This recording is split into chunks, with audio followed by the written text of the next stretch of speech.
I've never done anything like this. 7 days with just me, my camera, my tripod, and my backpack, with minimal planning.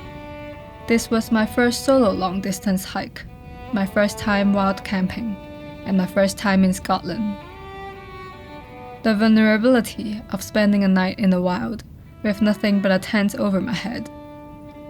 The vulnerability of being on my own 2 feet. There's something so magical about it, you just can't rush it. This is a story of me slowly falling in love with the country I now call home while walking the West Highland Way.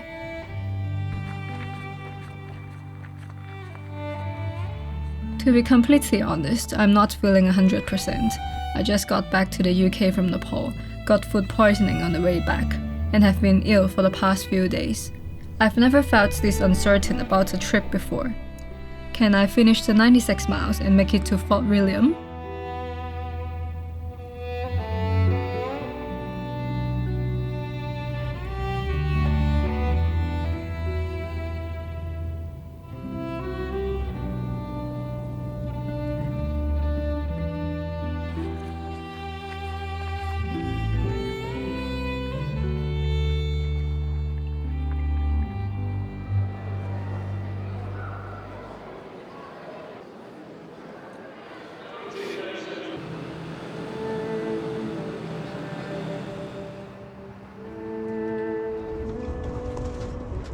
I did not get much sleep on the Caledonia sleeper from London to Glasgow, but it was fine. I don't usually need much sleep anyway.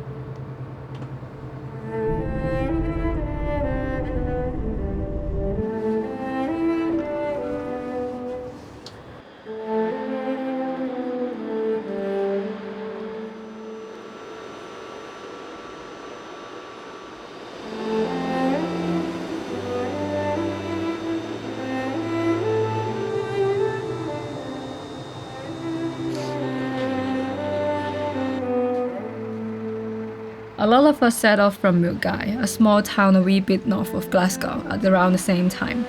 So for the first few miles, it sure was packed. One of the many reasons why the West Highland Way is great for beginners is that it is pretty well marked. Simply follow the symbols of West Highland Way and you won't get lost.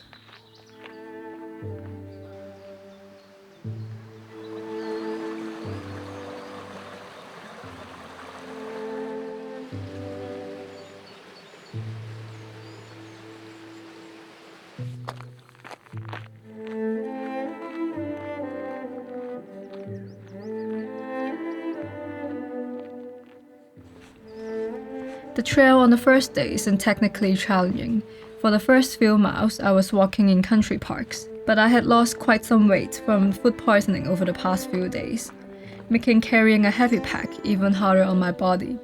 The pack now weighs 30% of my body weight. The heavy backpack took quite a while to get used to.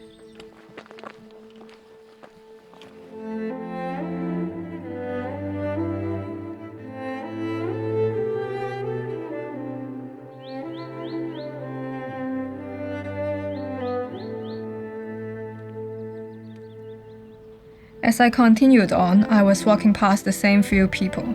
It was nice to see some familiar faces.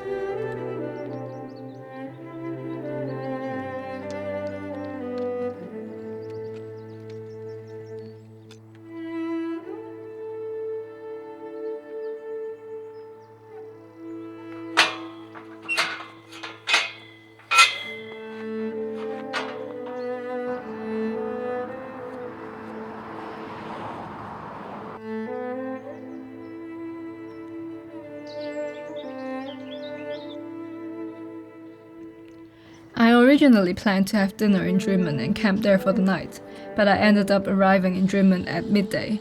I did not want to waste the good weather, so I stopped at Drimmen for some food, let my muscle rest a bit, and then continued on.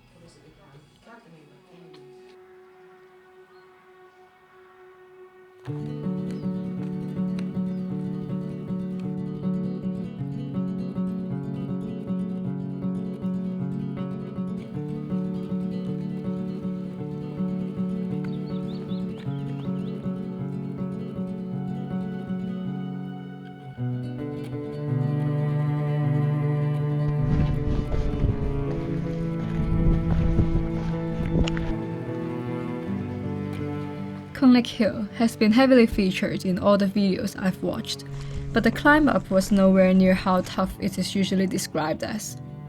There, I got my first look at Loch Lomond.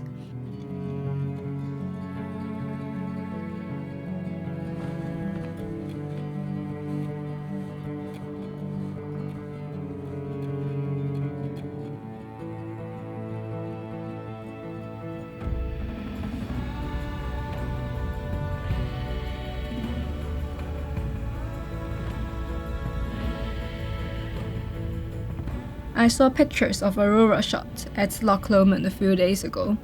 I wanted to try my luck here, so I decided to pitch my camp on Conic Hill. By sunset, everyone else had left. I was alone watching the sky turn into mesmerizing shades of pink. What a lovely way to reward my long day of effort.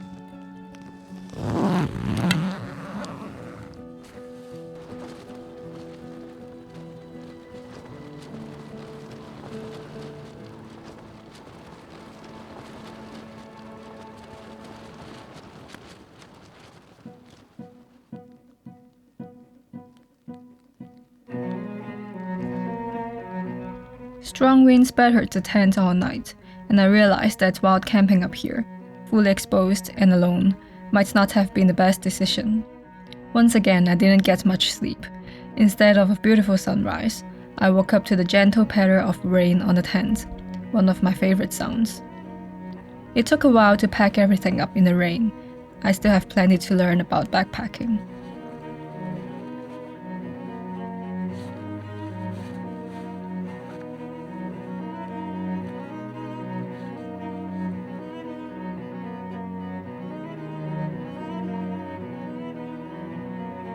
Instead of the planned 19 kilometers, I ended up covering 30 kilometers yesterday. Since I had already booked my campsite for tonight, I knew today would be a short day. This was a relief as the lack of sleep was beginning to catch up on me.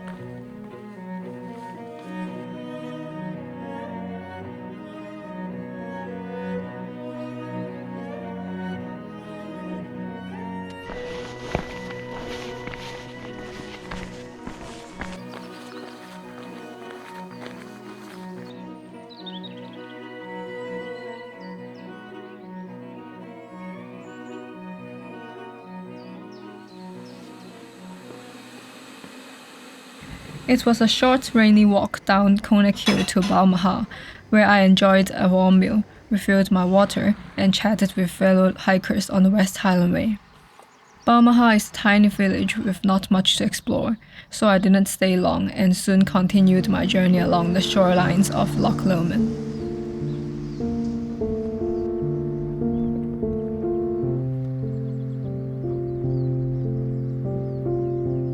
Leaving Balmaha, I entered the camping management zone, where a local bylaw prevents wild camping during the busy season. That's why I booked the Sallochy campsite ahead of time. It continued to drizzle while I walked. It didn't stop people from having fun in the water anyways.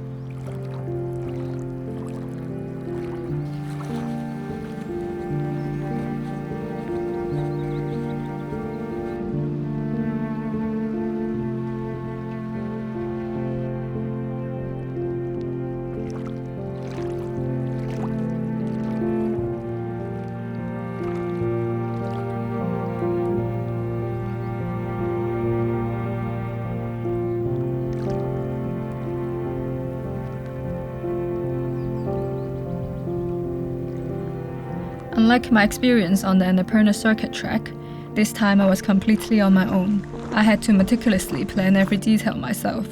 Where to eat, what to eat, where to sleep, where to refill my water, and how to manage the batteries for my power banks. However, traveling solo also offered me the flexibility of my itinerary and tranquility to connect deeply with my own thoughts. This newfound independence made the journey more personal and fulfilling. No shade to my friends, but I realized that I preferred backpacking this way.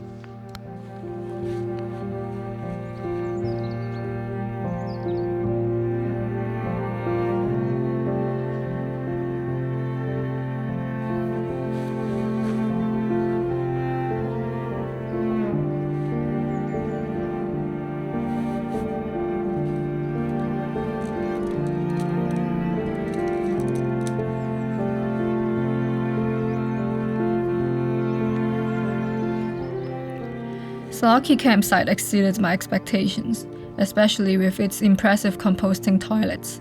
The view of Loch Lomond right outside my tent was simply stunning. I arrived at the campsite fairly early and took the opportunity to rest.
After finally getting enough sleep, I really craved a warm real meal.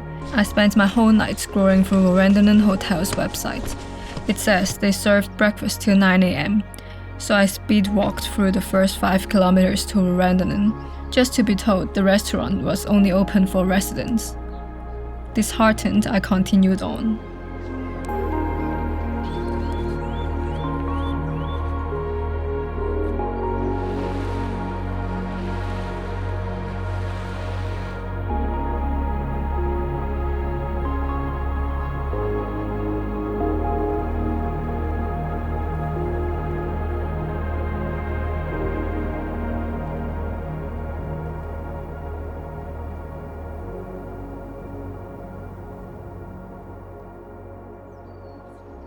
My spirits were low when I stumbled upon an honesty box. For those unfamiliar, an honesty box operates like an unmanned shop, where you simply leave cash in a box for the items you wish to purchase.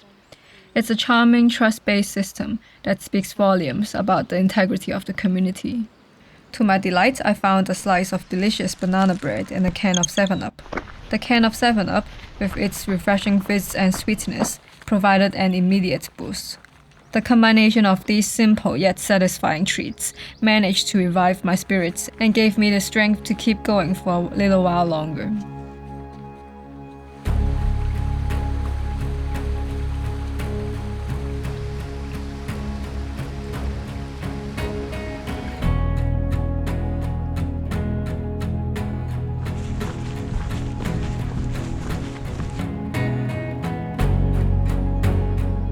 I took a break on one of the beaches along the loch. That's when I randomly came across a negative review of Inverness Hotel on Google Maps, basically saying its kitchen closes at 1 o'clock and refused to serve them at 12:50. I was around 5.5 kilometers away, and it was 11:15. It got my hopes up again, and I half ran the next 5 kilometers, totally fueled by the power of food, or the lack of it. I arrived at 12:30. It was a fancy hotel pub, but very accommodating to hikers, with water refills, toilets, and warm food. I got myself a huge portion of fish and chips and half a pint of cider. Turned out, the current last order time is at 1:30. Walking for hours on end and burning all these calories made me so hungry all the time.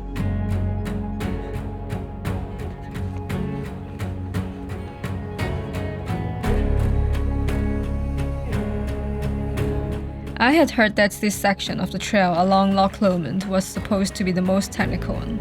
As someone comfortable with scrambling, I didn't find it too challenging at first. However, after a while, the slippery rocks and tangled tree roots became increasingly annoying. Despite the difficulties, the stunning views of the loch made the effort worthwhile.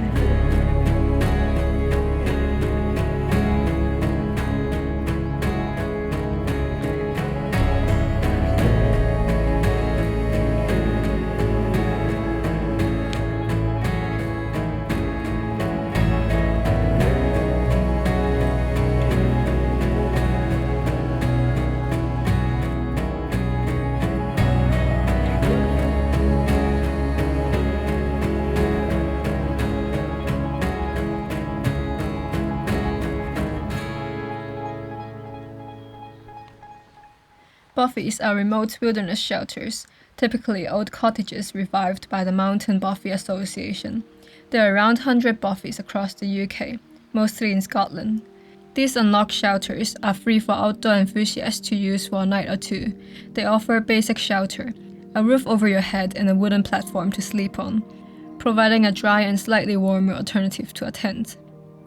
I found the idea of bothies pretty fascinating and was curious whether people use these places with care or do they just treat them as party venues and trash them. To get a full Scottish outdoor experience, I decided to stay in one, and I was really glad that I found it in a decent condition. When I arrived, a quiet German hiker named Timo was already there. We chatted briefly, figuring out the basics of staying in a bothy. My first bothy experience turned out to be a peaceful and authentic way to connect with the Scottish wilderness.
After leaving Loch Lomond behind, everything changed. The lush green trees transformed into my favorite shades of yellow and brown, and I no longer had to climb over wet boulders or trudge through soggy mud. The view opened up, and I found myself surrounded by giant, majestic mountains as I continued north.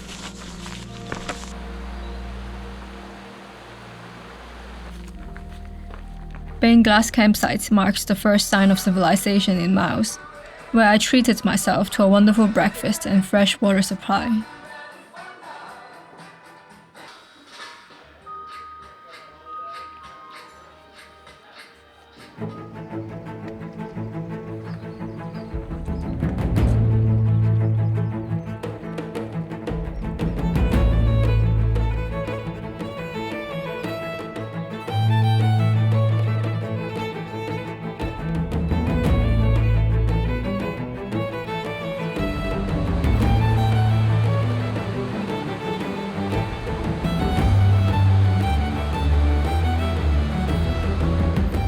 As the trail opened up, I could fully appreciate the clear blue sky and the winding path ahead.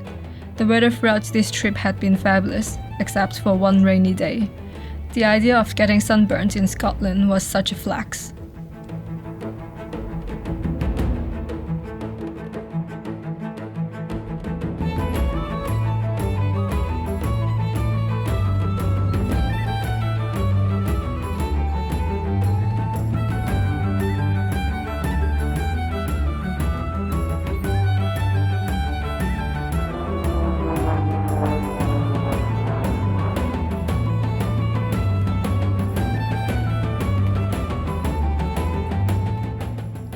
Passing the junction to Kinlochleven, I realized I had crossed the halfway mark of the West Highland Way.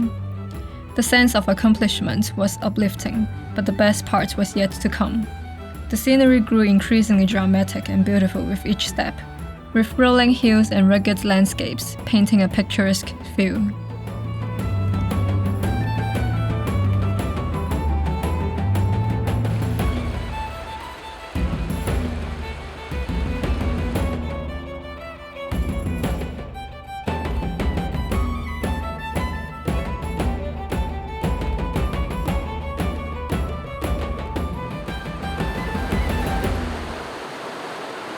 Tyndrum turned out to be much smaller than I had imagined, with just 2 restaurants and a grocery store. I was relieved to reach my most luxurious accommodation on this trail, a bed in a 6-bed dorm. Luck was on my side as I had the room all to myself, and I finally got to shower and charge my electronics.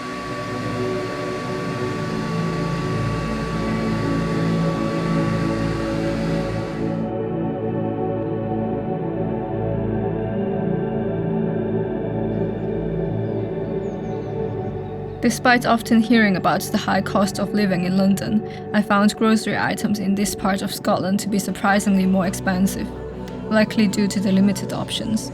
Craving something sweet, I treated myself to an ice lolly and some candies. With my energy restored, I was ready for the latter leg of my trek.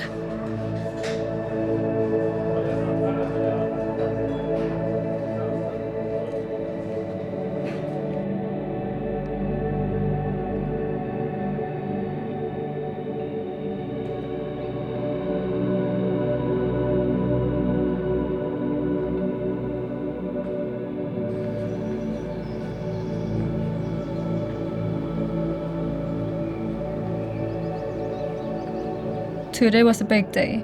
I would need to cover 30 kilometers to reach the next campsite. Thus again I started early. Leaving Tyndrum, I headed towards the imposing Doune. The warm golden morning light accentuated its contours, creating a breathtaking silhouette against the sky. A winding river meandered through the landscape, guiding my path, while puddles on the ground mirrored the stunning scenery, making the reflections even more magical. The beauty of the scene was so captivating that I found myself reluctant to move on, wishing I could linger a little longer in this perfect moment.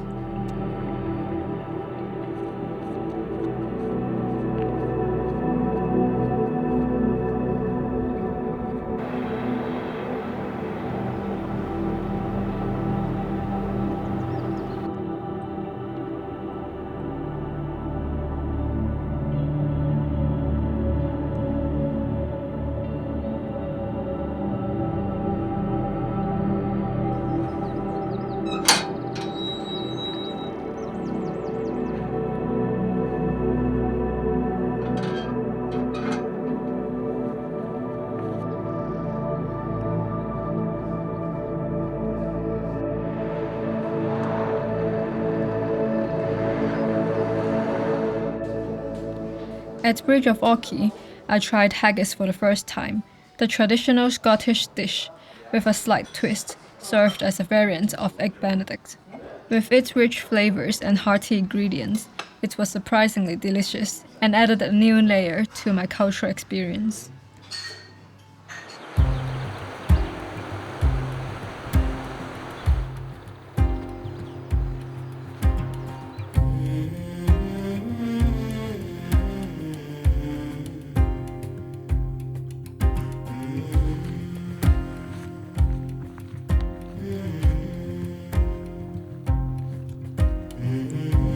I've walked over 100 kilometers with this heavy backpack now. Everything started to hurt more than usual, especially my right quadriceps, my feet, and my trapezius.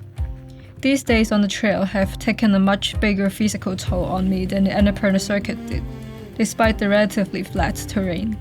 I suspect it's due to my heavy backpack, with my camera gear contributing most of the weight. Yet I'd still bring all my camera gear on my next trip because I realized this is my why.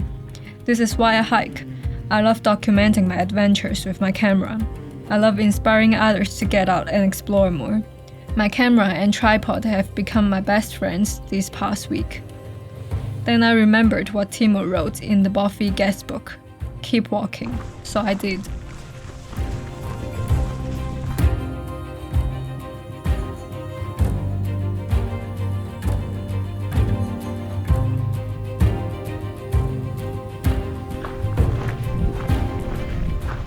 "20 kilometers in, I was starting to go into low battery mode. Just then, I noticed that we were heading towards snow-covered peaks. The scenery shifted, and it finally felt like we were in the Highlands. The vastness of the landscape underscored the remoteness and tranquility of the area. The trail stretched out for miles ahead, inviting us to continue our journey.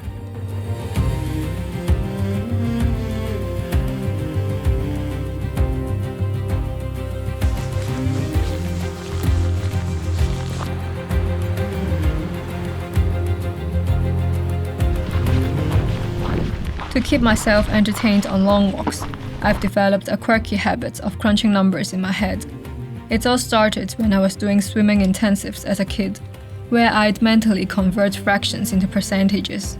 Now, as I wandered the trails of the UK, with miles being the norm, I found myself casually converting between miles and kilometers, a mental exercise that keeps my mind engaged as I traverse the landscape.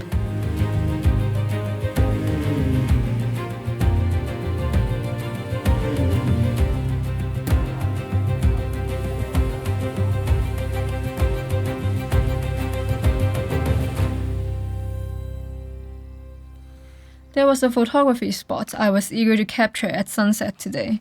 However, it was an hour away from Glen Coe mountain resort where I was staying. Despite having plenty of time before sunset when I arrived at the campsite, my body just gave up.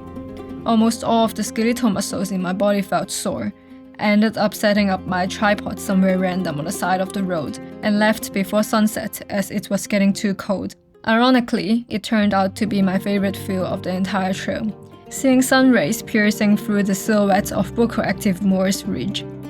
This spontaneous moment, though unplanned, became a cherished highlight of my entire trail experience.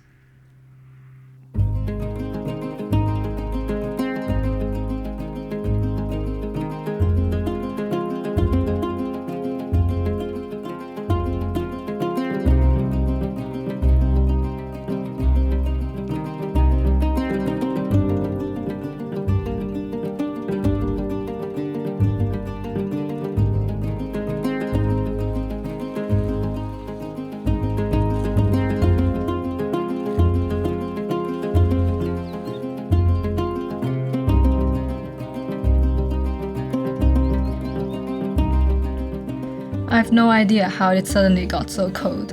So cold that's the only thought I had since last night. Temperature dropped to 0 degrees last night. As I walked in the early sunshine, I met a Welsh photographer who showed me his stunning photos from the spots I wanted to reach yesterday. I realized that landscape photography and long-distance trekking don't mix well. Photography requires waiting for perfect conditions, which I don't have the time or energy for when I'm hiking. Looking back, there was no way I could have made it there yesterday with my exhausted body. The lighting didn't look dreamy at all now, so I decided to go get breakfast. I definitely did not expect it, but the King's House Hotel's breakfast turned out to be an incredible value. I finally ordered hot coffee, and it warmed me up pretty quickly.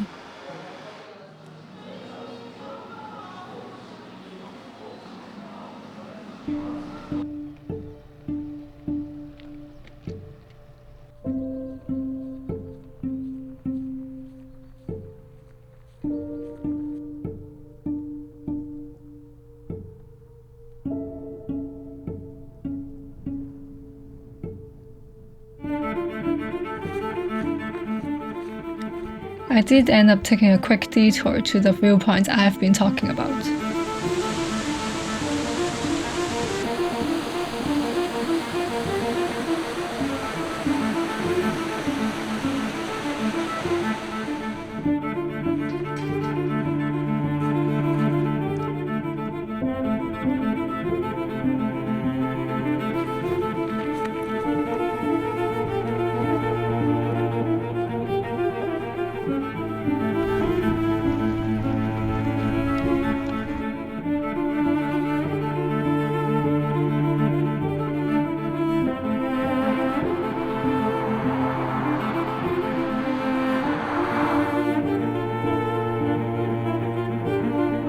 Today's hike reached its climax at the Devil's Staircase, a name that conjures images of daunting challenges.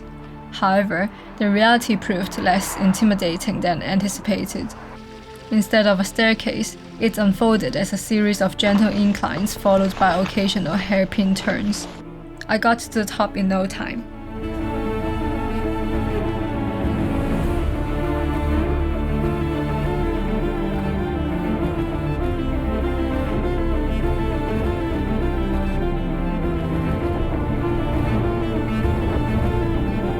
Though 550 meters might not seem overwhelmingly high, the colossal mountains enveloping me were awe-inspiring. With the wind softly caressing my face, I experienced a profound sense of tranquility amidst the towering peaks. In their presence, I found solace, a place where I could truly embrace my inner peace and discover my purest joy.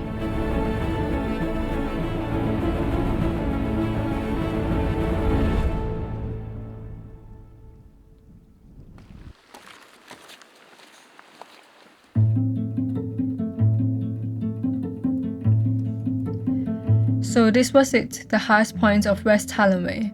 A long descent awaited me toward Kinlochleven, and the journey proved taxing on my blistered feet. I didn't quite enjoy this monotonous stretch of flat gravel road.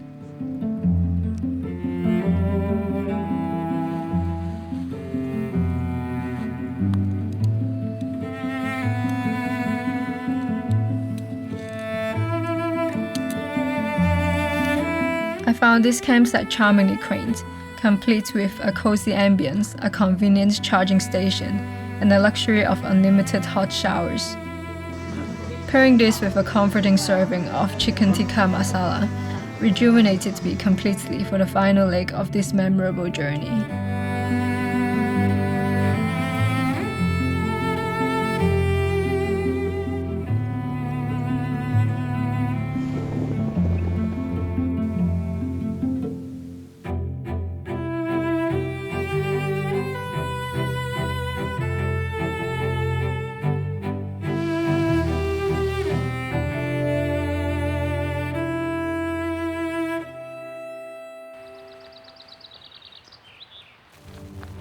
Seeing signs pointing towards Fort William was incredibly exciting. I couldn't believe this journey was nearing its end. The climb out of Kinlochleven basin felt even more gnarly than the Devil's Staircase. Looking back, I was greeted by the beautiful view of Kinlochleven. Reaching the top, I took in panoramic views over Loch Lomond and the surrounding peaks. As I continued onto the old military road, expansive views of the Memoirs mountain range unfolded before me. Much like the past few days, this route offered a profound sense of isolation and tranquility, which I cherished deeply.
When I finally glimpsed the towering presence of Ben Nevis, the tallest mountain in the UK, I knew the end of my journey was near.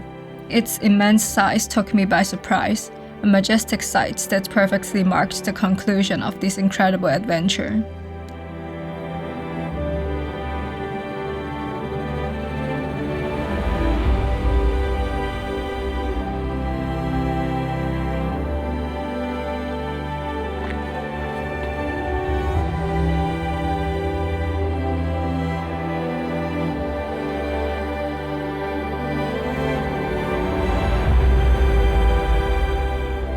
Everyone I met on this trail was incredibly lovely, deepening my appreciation for the backpacking community.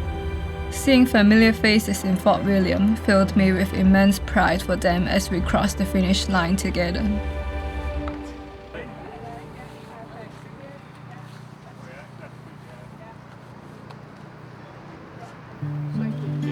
So that was fun, left me hungry for more. But for now, it's time to head back to London. Place where we can go and be alone.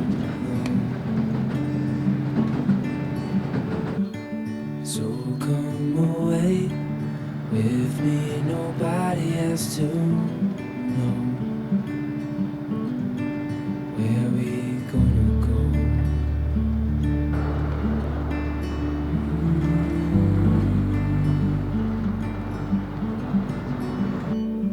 I was just calling to see